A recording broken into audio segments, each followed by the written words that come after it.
entrevista en cualquier momento, Dino, Carolina. Bueno, muy lamentablemente aquí se repiten patrones, ¿ah? No habíamos comentado hasta el momento. Tenemos en línea, me dicen a Héctor Yaistú. Héctor, muy buenos días. Buenos días. Mari Mari, Peña y Pulamiento. Bueno, Héctor, en Buenos primer días, lugar, Héctor. muchas gracias por la posibilidad de poder realizar esta entrevista y vamos a partir inmediatamente con las preguntas. Dino. Héctor, muy buenos días. Eh, una pregunta muy corta, ¿no? Las informaciones todavía siguen siendo informaciones confusas, las transmitidas sobre todo a través de los medios masivos de comunicación. ¿Qué pasó el viernes en torno a las 5 de la tarde en el sector de Casa Piedra y en Carahue? ¿Aló? ¿Aló? Sí, mire, yo en este momento me encuentro en movimiento en relación al Elugún que estamos haciendo en homenaje a Pablo Marchán, mártir de la nación mapuche, un nuevo mártir de la nación mapuche. Pablo Marchán, destacado huaychafe, cayó en una acción de resistencia en contra del sistema de propiedad usurpado forestal en la zona de Carahue. Y bueno, ahora las comunidades, nuestra organización, están reuniéndose para despedirlo de la forma mapuche. Y en eso estoy en estos momentos y hay una cobertura tal vez que no es la óptima. Y también estoy siendo parte de trabajo al interior, así que me van a disculpar si no se dan todas las condiciones para esta entrevista.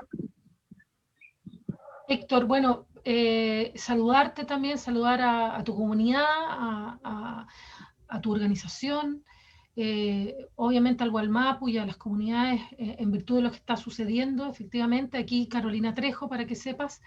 Héctor, bueno, te preguntaba un poco, Dino, sucede esto, digamos, el día viernes, tú te enteras probablemente de la peor forma que podría enterarse alguien, porque dan primero por hecho que es tu hijo, evidentemente también, digamos, imagino que el impacto que sea también un huaychafe, digamos, como es Pablo Marchán.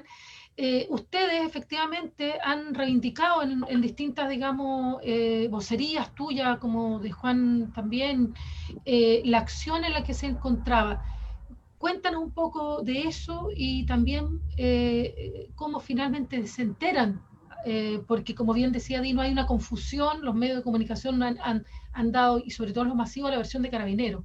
Entonces nos gustaría que nos pudieras quizás contar eso y cómo ustedes y por qué reivindican, digamos, el hecho de que él haya estado en este proceso de resistencia, como tú bien lo has señalado. Claro, aquí hay una serie de situaciones encontradas, ¿no? En primer lugar, no habíamos querido dar ningún tipo de declaración hasta ahora. Esto es como en exclusiva en relación a los hechos o a la interpretación que nosotros podemos al menos a esta altura hacer, porque tampoco manejamos toda la situación, ¿ya? Y lo otro es que los medios de comunicación caen permanentemente en esto del morbo, del sensacionalismo, buscando la noticia impacto, más allá de ver y analizar las circunstancias o el contexto sociopolítico, histórico que tiene que ver con la causa mapuche. Y por eso yo accedí a dar una entrevista acá, pero vamos conversando con calma, no en base a conjeturas o a interpretaciones que se pueden hacer, porque los hechos son bien dolorosos para el movimiento mapuche, para el pueblo mapuche. Tenemos a un hermano asesinado y al parecer en un contexto o bajo una situación que es bien dura en el sentido que puede ser interpretada como incluso de horror en la forma en cómo fue ejecutado. Nosotros decimos ya de alguna manera preliminar que él fue ejecutado, ¿ya? Y lamentablemente nosotros tenemos que abordar esta situación también con mucho respeto, porque hay una familia detrás, hay una madre, hay familia en torno a nuestro Huaychafe caído, y no podemos hablar de forma tan descarnada o con tanto morbo o sensacionalismo como pretende o quiere la prensa. Así que vamos a hacer todo de forma muy prudente, y bueno, nosotros nos vamos a remitir a dar o a hacer alcance en relación a los contenidos que tiene nuestra lucha. Y efectivamente aquí hay una situación que se da en el marco de la lucha de nuestro pueblo-nación en resistencia, ¿ya?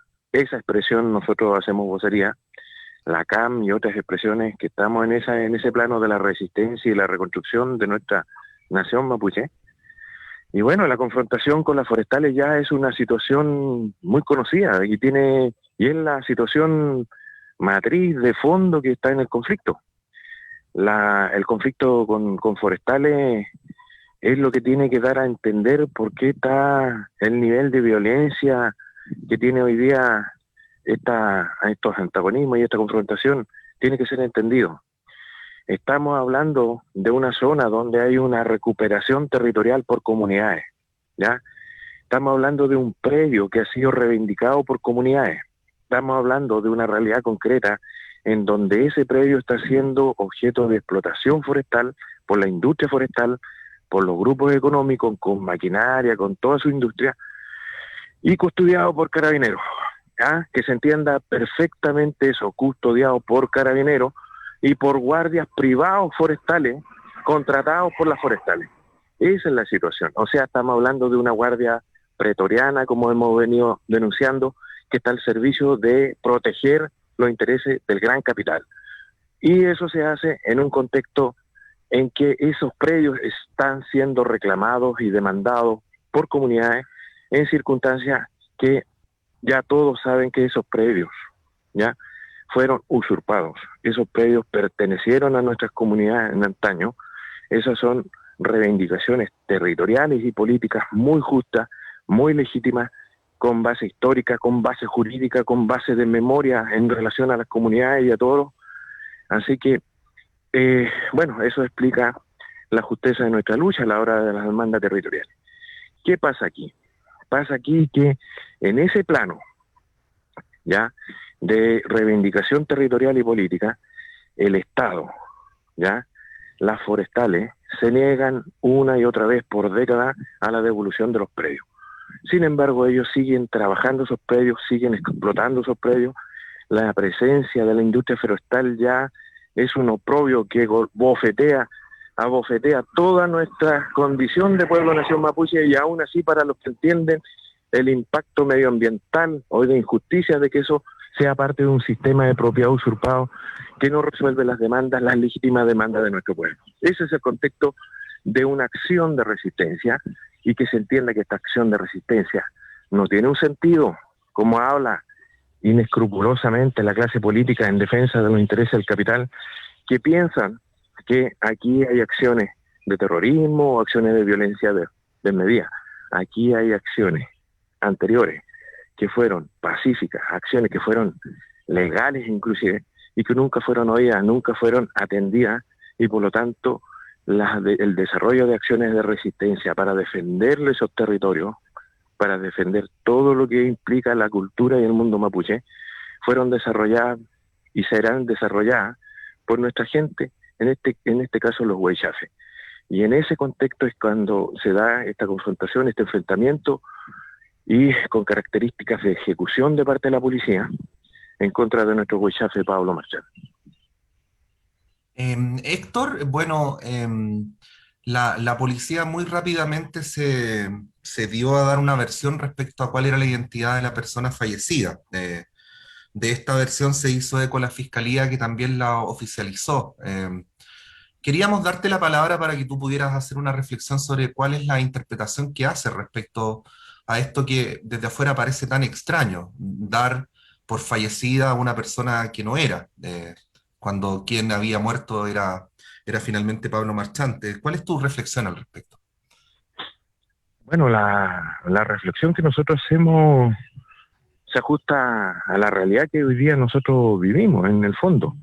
y de la cual también tiene que hacerse parte, digamos, quienes están cubriendo los hechos. En primer lugar, estamos hablando de una policía militarizada en zona de conflicto, que a la hora de la confrontación en esta lucha, ya, más allá de realizar de forma desproporcionada esta lucha, porque ellos cuentan con todo el material bélico y de capacidad para enfrentarse a las comunidades organizadas y a las presiones de resistencia, cuentan con toda la capacidad del Estado, ¿ya? Con toda la capacidad de la burguesía, ¿ya? Con toda la capacidad que le da poder de dominación de tipo colonial que se establece y que se sigue estableciendo en estos territorios. Bueno, aquí hay una lucha desigual, es una lucha entre comunidades organizadas de forma muy rústica e inclusive en contra de toda la militarización que cuenta con una capacidad impresionante militarmente y de logística y de comunicación, etcétera. Entonces, y lo otro, en ese contexto, cuando ocurren hechos de esta naturaleza, hay dos versiones siempre, la versión de Carabineros y la versión nuestra de los mapuches, que no tiene mucha cabida, digamos, en los medios de comunicación, porque la mayoría de los medios de comunicación son caja de resonancia del poder, es decir, están financiados, están cooptados por los grupos económicos que están detrás de este conflicto. Por lo tanto, es muy poco lo que nosotros podíamos decir con argumentos, ¿ya? Y bueno, si nosotros hacemos una reflexión de parte en parte a lo que sucedió, no tenemos los hechos. O sea, yo objetivamente estoy viendo los hechos y siempre, en toda mi experiencia de militante, de dirigente, entiendo yo que las fuerzas policiales han mentido reiteradamente, incluso han mentido con los instrumentos del Estado, y que quedó reflejado con el caso Huracán, ¿ya? La policía miente descaradamente en relación a estos hechos, ¿ya? Y yo creo que estamos aquí de nuevo ante un tipo de desarrollo de hechos que nosotros no tenemos los alcances suficientes, porque no conocemos en su totalidad, se está investigando inclusive, pero no creemos incluso en la investigación que pueda llevar los agentes del Estado. Aquí tendrán que ir develándose hechos. Lo único que tenemos claro son los porfiados hechos. Uno, Pablo Marchán tiene un impacto por atrás, ¿ya? En su cabeza. Y al parecer tiene otro impacto en la parte de la sien, en su cabeza. Por lo tanto, todo da cuenta de que esos tiros fueron a corta distancia y que nosotros podemos suponer que fue ejecutado. Hay un registro que rápidamente fue bajado. Son los hechos de un trabajador que dice que atraparon a uno de los huechafes, ¿ya? Y ese registro ya no está en las redes, pero al parecer uno de los trabajadores registró esa situación. Nosotros no sabemos aún qué pasó ahí. Bueno, tendrá que ser dilucidado de alguna manera, pero la versión que nosotros tenemos son la de los porfiados hechos que se dan cuenta.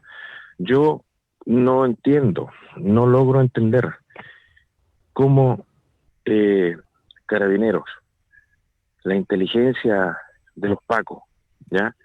De la inteligencia policial, la fiscalía, se prestó para una maniobra tan macabra, tan del horror, de informar que era un hijo mío.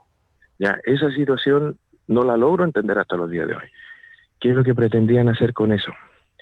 Si pretendían enviar una señal de tipo de inteligencia, de amenaza, si fue una maniobra distractiva para realizar algún logro de inteligencia, no logro entender. O tal vez un tipo de incapacidad que puede entenderse como de negligencia o de estupidez de parte de su aparato operativo y de inteligencia. No lo logro entender. Lo único que me queda claro es que hasta la 1:30 de la madrugada, aproximadamente después de 6-7 horas, ellos afirmaban categóricamente que se trataba de mi hijo. Y yo fui incluso al lugar de los hechos, a reconocer el cuerpo, ¿ya? Lo pedí de forma muy honesta, humilde, al fiscal. y el fiscal incluso lo sostenía, lo cual me llama mucho la atención que él sostenía que era mi hijo. Entonces eso a mí me provoca una situación muy encontrada. ¿Cómo pueden ser los agentes del Estado tan inoperantes o tan macabros en relación a ese hecho? Jugar con el dolor incluso de los que somos antagonistas en esta confrontación. Y después, así como si nada, dar cuenta de un equívoco y decir que fue, no sé, obra de no sé quién, de los medios, de las redes. Si a mí el fiscal incluso me hizo entrar y me dio las condolencias. Eso es una situación, estaban los jefes policiales ahí, estaban investigaciones, estaba Carabineros, cuando yo entré al lugar.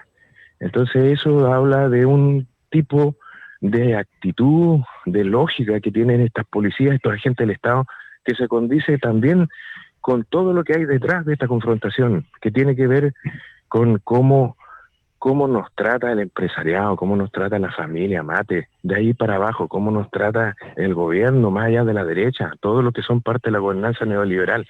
Esta gente nos odia a los mapuches, esta gente de alguna manera quiere que nosotros seamos exterminados. No sé cuál es la lógica, cuál es el pensamiento que hay detrás de todo esto.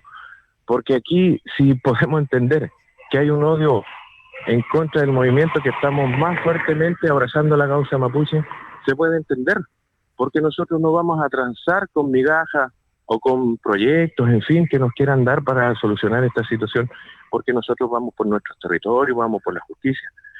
Pero en ese plano no puede haber estas lógicas, porque así lo único que están creando son las condiciones para una confrontación mayor a corto y largo plazo. Héctor, una pregunta primero.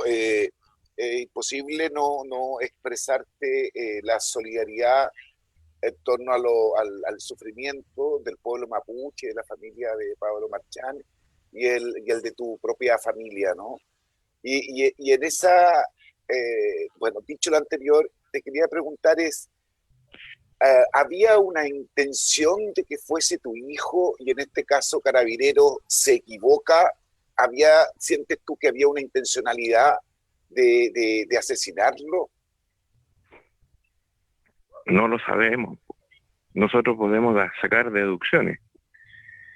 Bueno, ellos de alguna manera estaban ahí en una posición de victoria, de triunfo, al haber abatido a alguien importante, me imagino yo.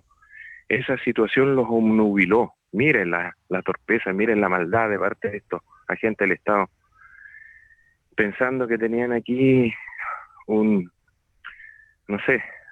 logro que a ellos se les mete en la cabeza, o a alguien les mete en la cabeza a sus jefes, qué sé yo, sus patrones, que les meten eso en la cabeza de que hay que abatir a ciertos dirigentes, a cierta gente destacada. En fin, yo creo que aquí ciertamente también los que estamos más comprometidos con la causa mapuche y hemos sido consecuentes con los planteamientos, con los principios de las demandas históricas de nuestro pueblo, no hemos ganado el odio de la burguesía, no hemos ganado el odio de los agentes del Estado que están actuando de forma lacaya con el empresariado. Pero bueno, es parte de este proceso y nosotros lo entendemos así. O sea, cuando nosotros hacemos la denuncia, cuando nosotros planteamos la lucha de nuestro pueblo por sus legítimas demandas de territorialidad, y estas chocan directamente con los intereses del gran empresariado, en este caso de la industria forestal, lo hacemos en ese plano. Y lo hacemos con mucho orgullo, lo hacemos con mucha fuerza, porque esas son nuestras convicciones, y no nos van a sacar nunca de esas convicciones, porque nosotros tenemos absolutamente la razón y la justeza de lo que estamos haciendo. Aquí la gente de derecha puede decir que hay expresiones de terrorismo aislados, que una violencia que no se entiende. Y nosotros decimos, ¿pero cómo? Si aquí el abatido es un huichafe en un contexto de una recuperación territorial adentro de un predio custodiado por los pacos. ¿Quién es el que ejerce el terrorismo? Cuando fue ejecutado a corta distancia, ¿ya? Y después se aprestan ellos así a dar declaraciones con abogados, dice, más prácticamente, no sé, pues, tratando de cubrirse de todas formas. esa es la realidad que nosotros estamos viviendo. Por lo mismo, sentimos que aquí, más allá de la confrontación a los niveles que se está desarrollando, aquí hay que hacer una reflexión del contexto sociopolítico en que está enfrentándose la causa mapuche.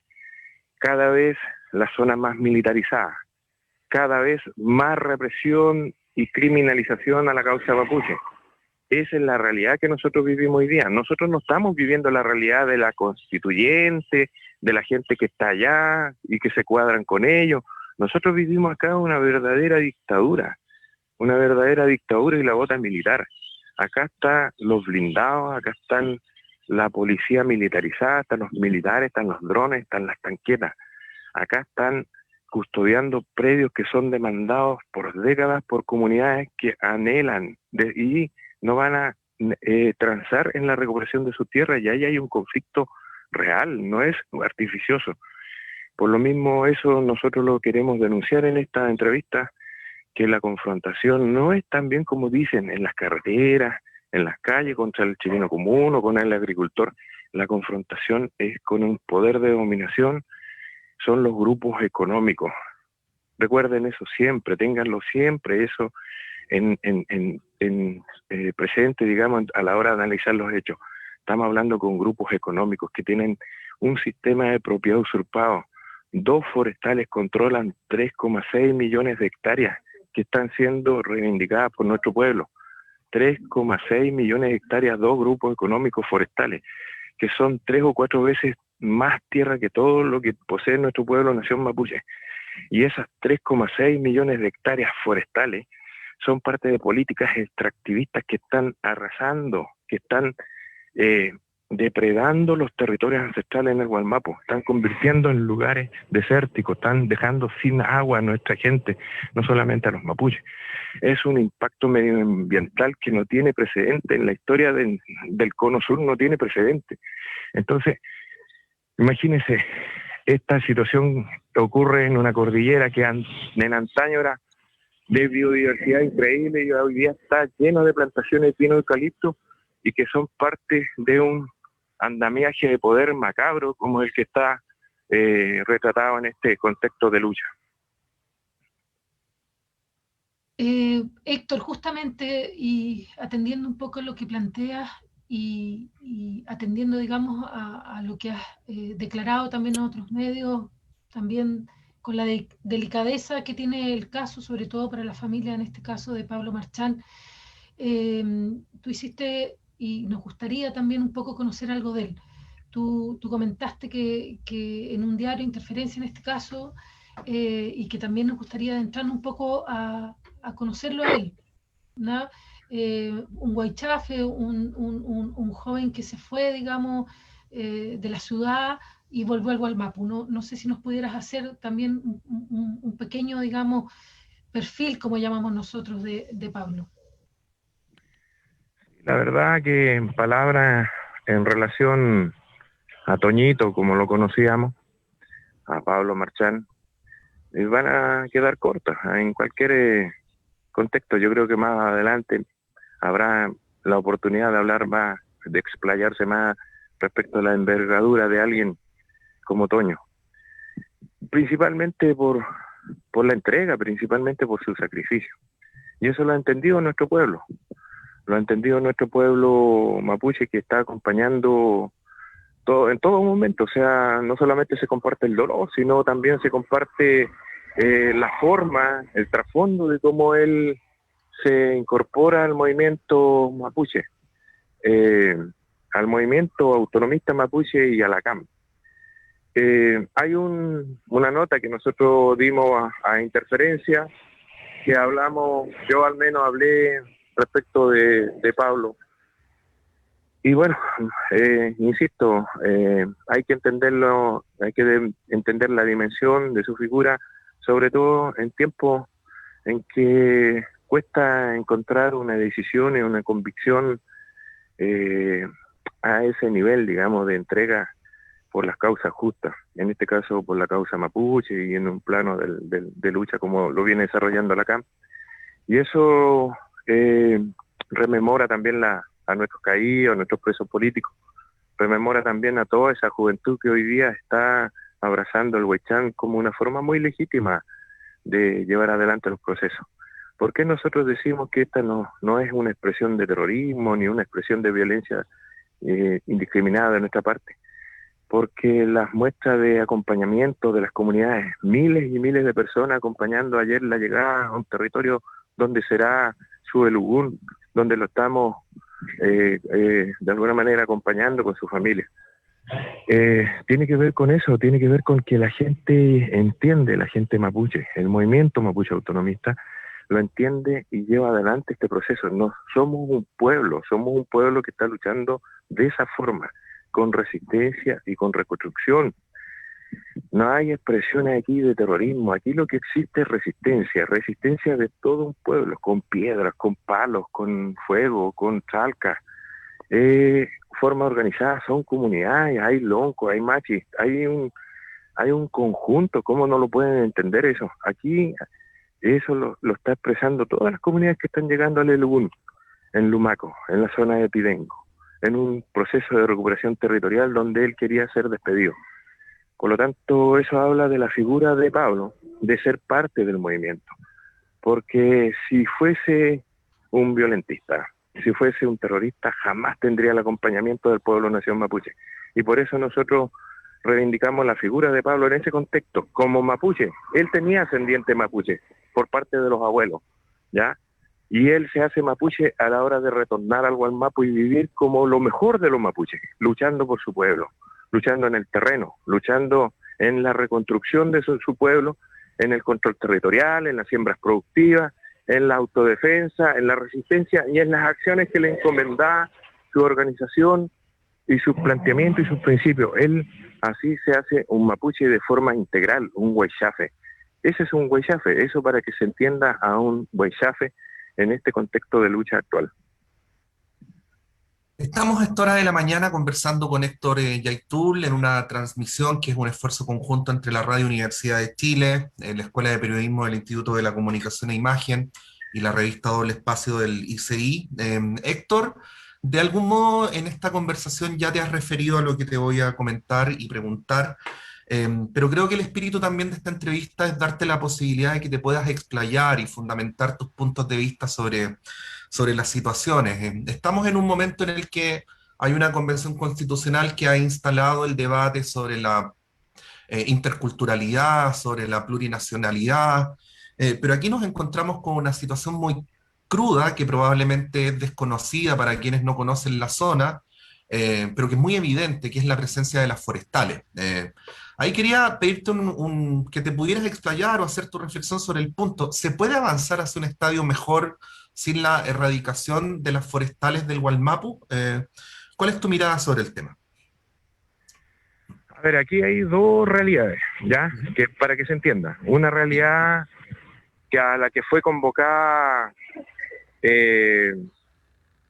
gente que está en el movimiento mapuche también, y que puede ser legítima sus aspiraciones de conseguir vía institucional o a través de los mecanismos que le ofrece el Estado, participación, ¿ya? O la integración. Pero también hay otra expresión del movimiento mapuche, que es el del movimiento mapuche autonomista y del movimiento mapuche autonomista revolucionario mapuche, que estamos en otra cosa, estamos en la reconstrucción de nuestro pueblo desde el terreno, ¿ya? Porque nunca por la vía institucional hemos logrado nada, absolutamente nada. Lo que se ha logrado es ámbitos de subordinación, ¿ya? Y de dependencia y de negación de derechos fundamentales, y por lo tanto por esa vía se agotó, absolutamente, ya hace décadas, ¿ya? Por lo tanto, nosotros estamos en un proceso distinto, ¿ya? A lo que se entiende hoy día con esas aspiraciones de plurinacionalidad o de interculturalidad, que incluso le hacemos la crítica, porque responden a una estrategia de parte del poder de cooptación, ¿ya? De parte del movimiento mapuche hacia una esfera ya de derrota o de derrotero político, ideológico y cultural de la causa mapuche. Toda vez que se reconoce al Estado, por ejemplo, como legítimo, ¿ya?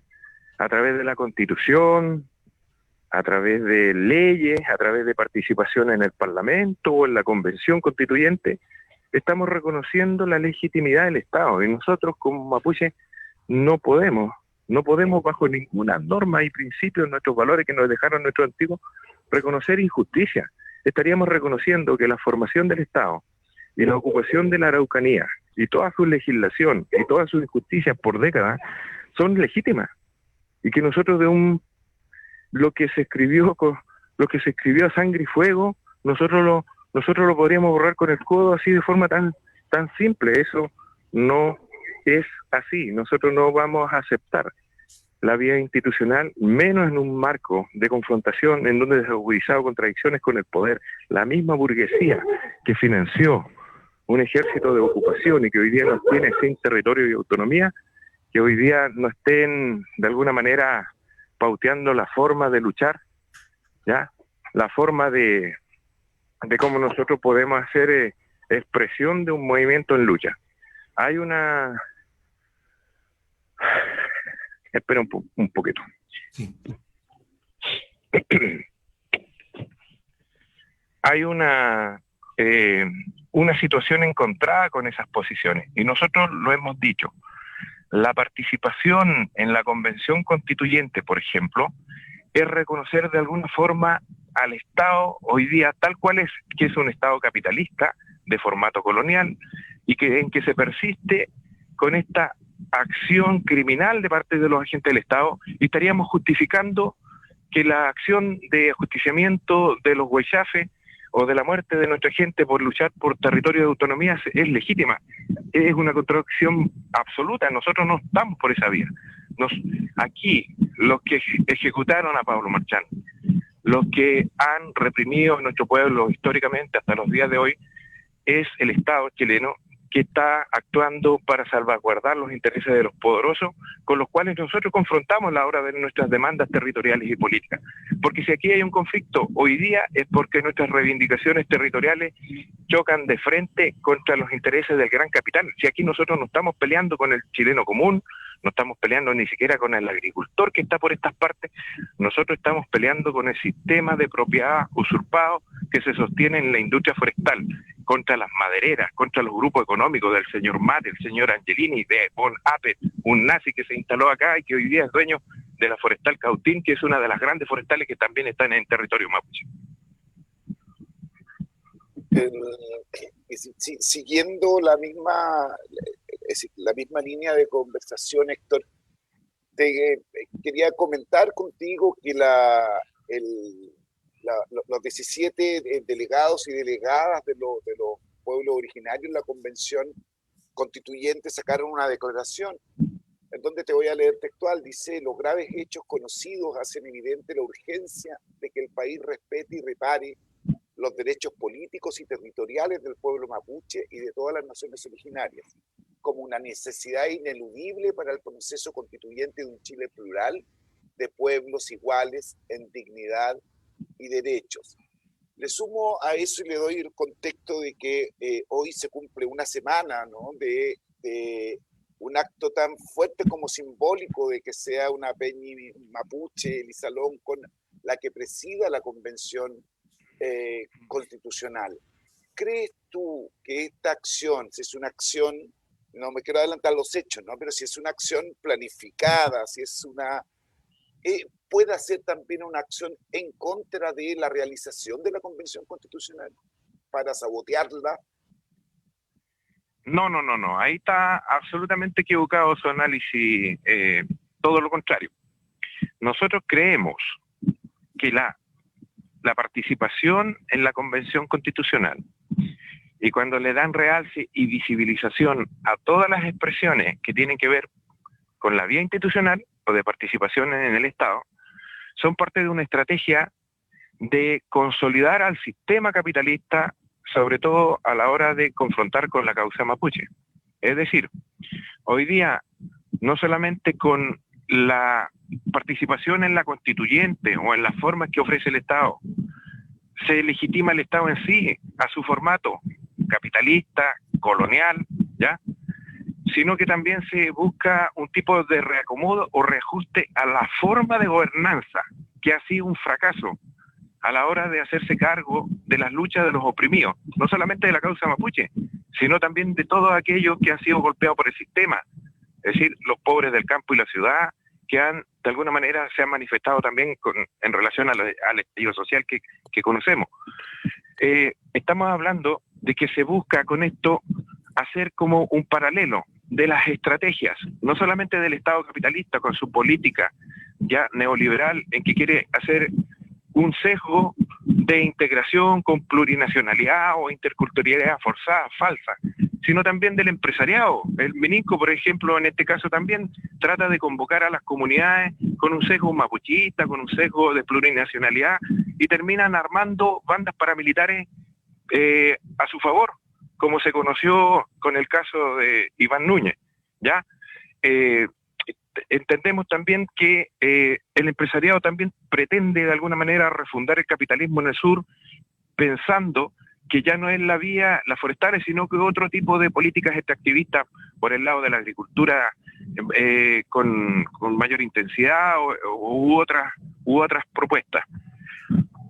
¿Aló? Te estamos escuchando. Sí, entonces, ¿aló? Sí, te Estamos escuchamos perfecto, muy bien. Héctor. Ya, mire, y por otro lado, se desarrolla esta estrategia en donde se quiere convocar al movimiento mapuche, sobre todo aquel movimiento que más fácilmente se deja arrastrar por voladores de luces o cortinas de humo que se instalan desde el Estado, desde los partidos políticos que son históricamente y de forma tradicional los representantes del poder de dominación, del establishment de la política hoy día, de la forma de hacer política que está al servicio de la burguesía, es decir, tanto de la derecha como de la nueva mayoría, incluso hasta el Frente Amplio, ya hay una lógica, un actuar central en querer reproducir el sistema. O sea, ellos pretenden logros políticos para administrar y seguir administrando el modelo neoliberal, para seguir consolidando un tipo de gobernanza neoliberal, y ahí arrastran de alguna manera a expresiones como supuestos representantes nuestros que se presentan ahí bajo la figura de dirigentes que nosotros incluso cuestionamos, porque nosotros al menos no lo hemos visto en el movimiento autonomista.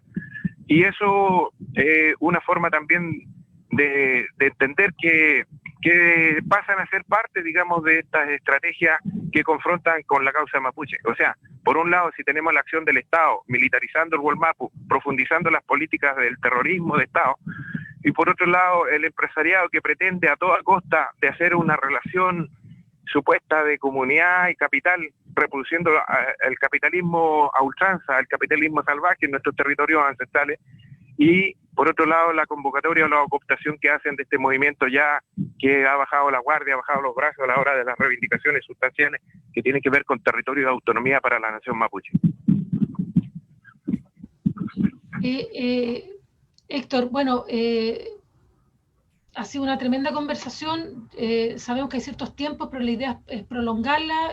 Tú, Patricio, eres que mejor maneja eso, pero Patricio te hizo una pregunta en relación un poco, digamos, siguiendo también lo que dice Dino. Uno atiende que para ustedes desde la CAM, desde, digamos, esta lucha que han sostenido de resistencia, evidentemente estas manifestaciones que son, digamos, más institucionales, como bien tú dices, esta propia convención, que es el diagnóstico que ustedes hacen.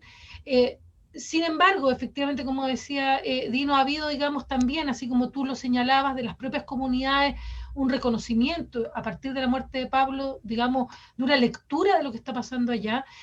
Patricio te hizo una pregunta bien concreta y me gustaría si hay posibilidad de que puedas profundizarla, porque pareciera que el gran conflicto, como tú lo planteas, digamos, y lo has dicho, es la presencia de las forestales. Y uno en general, cuando lee, pareciera, y evidentemente, que hay una confrontación con el Estado, pero la mayoría de los medios de comunicación se refieren como a la confrontación entre fuerzas policiales y siempre quedan como esos dos contrastes, digamos, ustedes como CAM en este caso y las fuerzas policiales, pero pareciera, digamos, que efectivamente quienes están detrás son las forestales. ¿cómo ves efectivamente la posibilidad de una salida? Porque estamos hablando de grandes, digamos, como bien tú dices, intereses económicos.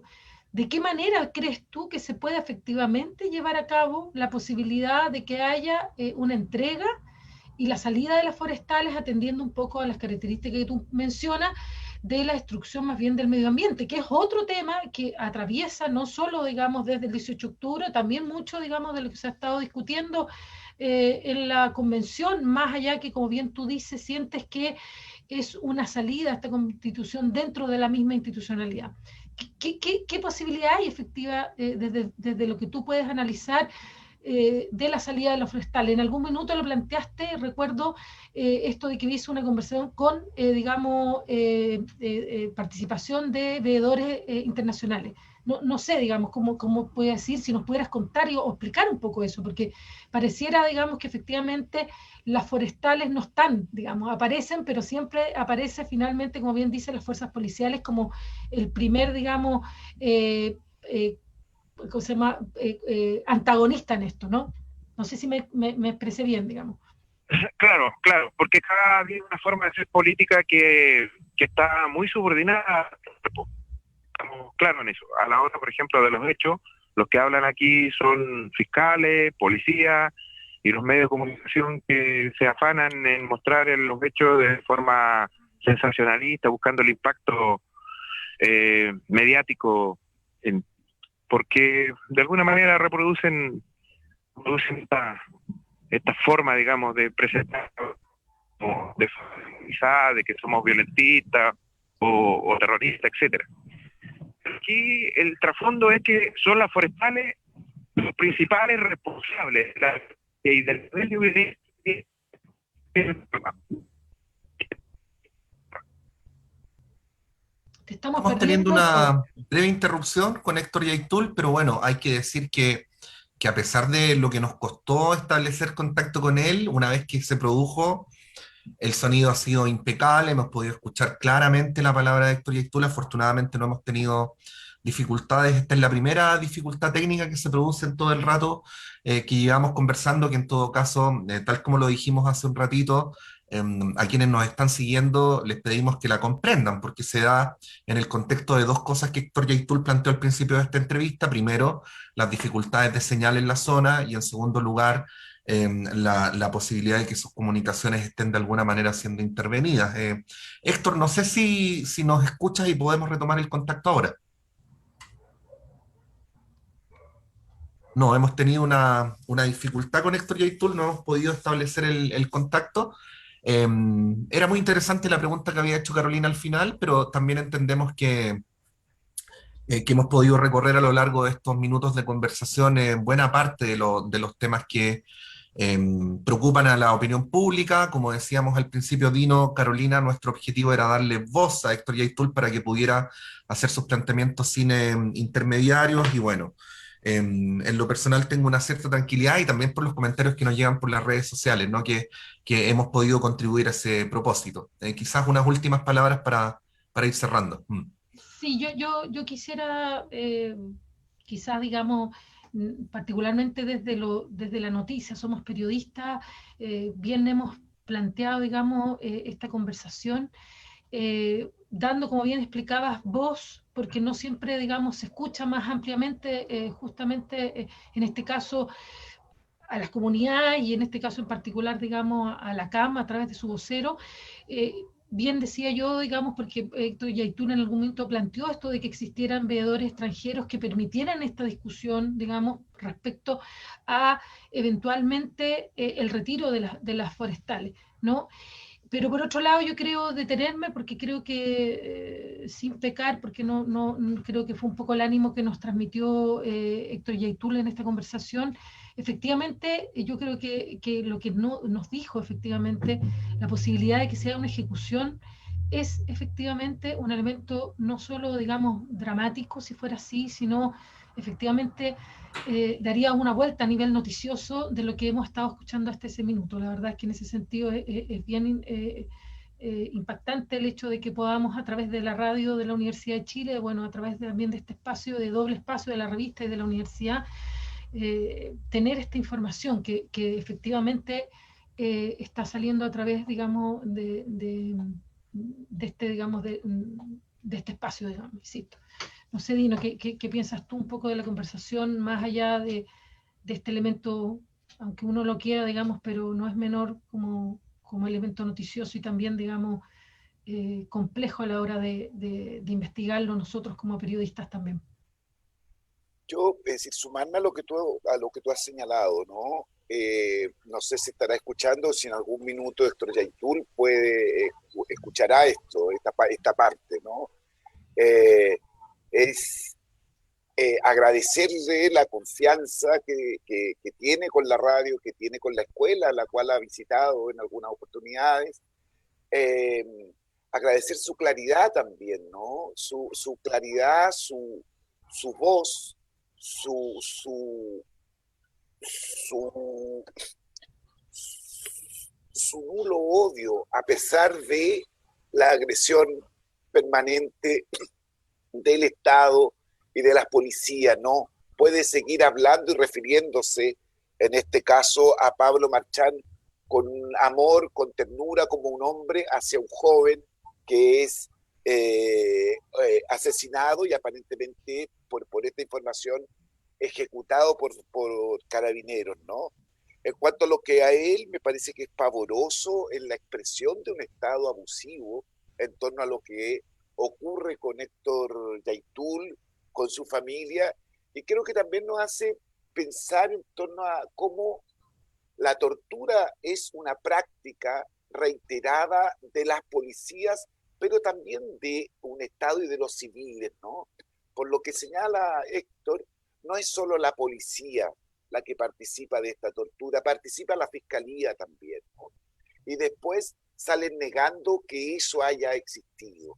Entonces lo encuentro pavoroso, lo encuentro horroroso, y nuevamente aparece, es decir, uno puede ir juntando elementos en los cuales puede poner en duda la versión de Carabineros, ¿no? Por ejemplo, ¿por qué no habían cámaras GoPro? Ellos indican que habían 4 carabineros involucrados. ¿Por qué hay 2 cámaras? Aparecen 2 cámaras y otras 2 no aparecen, ¿no? Muy parecido a lo que ocurrió con el caso el asesinato de Camilo Catrillanca y el asesinato de otros jóvenes mapuches. Muchas gracias a la radio, Patricio, gracias Carola, y por sobre todo, muchas gracias a Héctor Yaitul por habernos permitido conversar con él, pero por sobre todo, como lo decías tú, Pato, haber dejado que él hablara y que la radio se abriera para que a través de su voz una parte del pueblo mapuche pueda expresarse sin intervenciones, no sin intermediarios. Sí, probablemente compartimos